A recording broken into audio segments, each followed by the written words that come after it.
welcome in to Getting Help from Uncle Sam.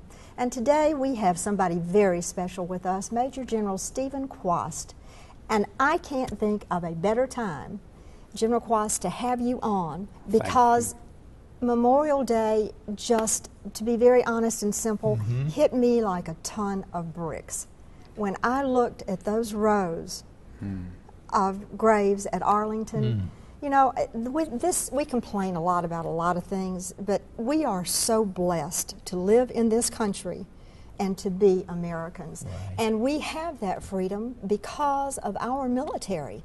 Amen. And thank you. And I just tell us a little bit about what you're doing and some of the overviews for America in relationship to the military. Wait, let's do something. Let's get a little background on this All guy. right, we can. He spent his early childhood in Africa. Yes. His dad was a missionary, and then he had the opportunity. His dad had to leave Africa. They went to Los Angeles, graduated from the Air Force Absolutely. Academy.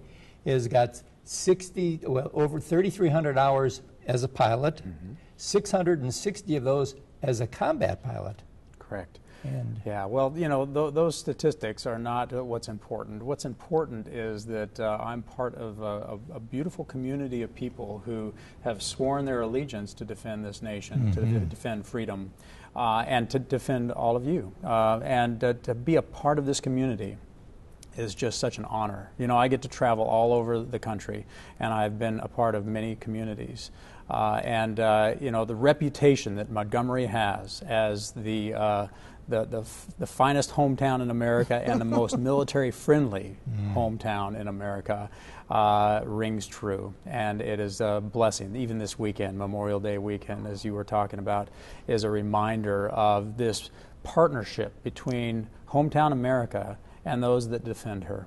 And that relationship is what we celebrated this weekend, and those that gave the ultimate sacrifice, the families that continue to suffer from that sacrifice.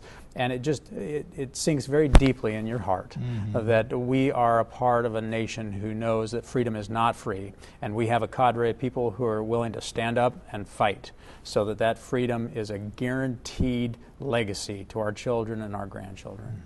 And there has to be a two-way street. You guys are putting your lives literally on the line. That's right. We as a community have to support that effort. That's exactly right. In fact, I just arrived here from Washington, D.C., where my job was to help the Department of Defense and the Air Force think about a 20-year strategy, really step back and take a look at where we're at in the context of history and where we are going and how the world has changed. And it's a reminder that the world is a more dangerous place, and we have less money. With sequestration and all of the realities of a globalized world where our economy is no longer as unilaterally dominant as it has been over the last 70 years, it brings home quickly the reality that we have to continue fighting for freedom, that the sacrifices and the support of the communities to those who defend her is as important today as it ever has been. In fact, I would say even more important. Because as the military gets smaller, and as we move into a world that is moving ever faster, the community's understanding of a military force that is more deployable, that is moving quicker than it ever has before, that needs to be more agile, and is going to require support by the communities in a way that we may not have seen in the past. And this is why your comment is so important. It is not just the people who wear the uniform that fight for freedom. It is the communities that love them, that care for them, that appreciate the fact that it is an essential part of this great thing we call America, and that it requires active support wherever the opportunity arises. We're all in this together. We really are. That's right. It's a partnership. That's right. Truly. So Indeed. I mean, this is our country. You know, and the interesting thing, while things may be tougher from an economic standpoint, our enemies could care less. Well, it's true. And, you know, this is one of the things that we forget so quickly in history. We forget that, you know, human nature is fallen, and human beings, you know, will never be perfect. We would like to think that there would be no evil person like a Hitler in the future because we are there helping, looking, and preventing. But the reality is The world will produce another person or another entity who is not deterred by strength, who will come after our freedom and our peace and security in America. And if we are not strong enough to prevent that person after deterrence fails, then we do a disservice to our future generations.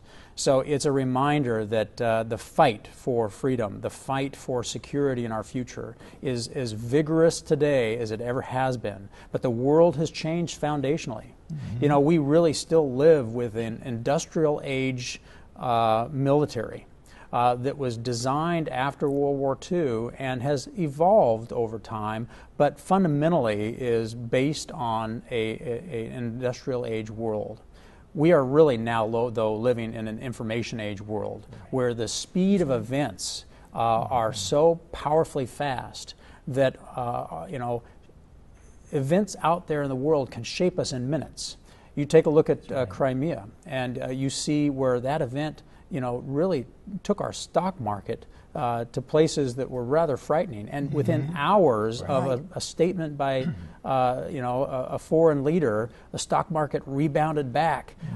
The speed with which events shape America are so much faster today than they were when we first designed this architecture of our national defense, or the tools of national power that come with defense, that we're going to need to continue reinventing the tools of national power so that our military has relevant tools that are useful to our president and to our Congress. And this is the work we do today.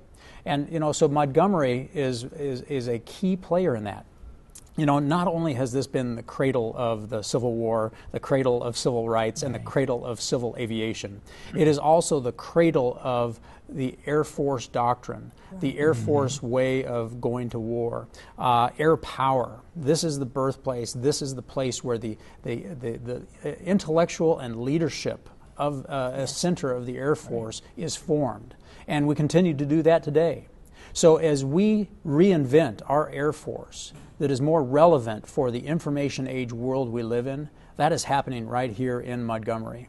And the Gunter Maxwell team and our Guard, Reserve, our Army, Navy, all the people that are here in Montgomery are part of a very powerful team doing that work right now so that we do not have a problem in the future. I have a quick question to ask you that's fairly comprehensive, but I know when Coach Saban was here, what he said was, our team got complacent. And when you get complacent, what follows complacency is failure.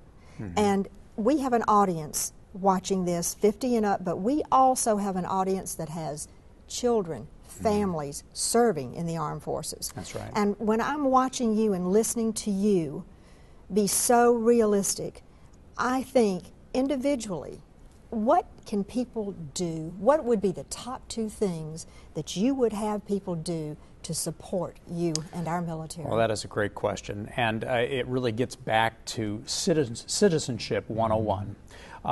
Be a good citizen. Being a good citizen means that you pay attention to what's going on around you, not just in your community, but in the world. And here's what I mean by that. If we had a society where every small town, every hometown in America, no matter how large or how small, really paid attention to what was going on around the world and what was going on in American politics, we would have a more informed electorate. And that more informed electorate would be would be asking questions of our political masters that are relevant, that get after the reason we have a government, and get after the way we resource those things that are most dear to us. And so it is really about being an active participant in the governance of this nation. That it's not okay as a citizen to just sit back and say, well, I'm just going to worry about, my life. That's nice and that's good. But American tradition, the heritage of America, is about citizens who care enough about this nation that they educate themselves. They learn about their environment, both in the nation and in the world, and they are active in the conversation about our future and the resources and where they go in order to protect that future. We want to thank you very much for, first of all, serving Second of all, for being in Montgomery, Alabama. Oh. And we want to let our viewers know that, as General Kwast said, this is a team effort. So make sure you step up and do your part to make this a better place, a better world. And we'll be right back right after this.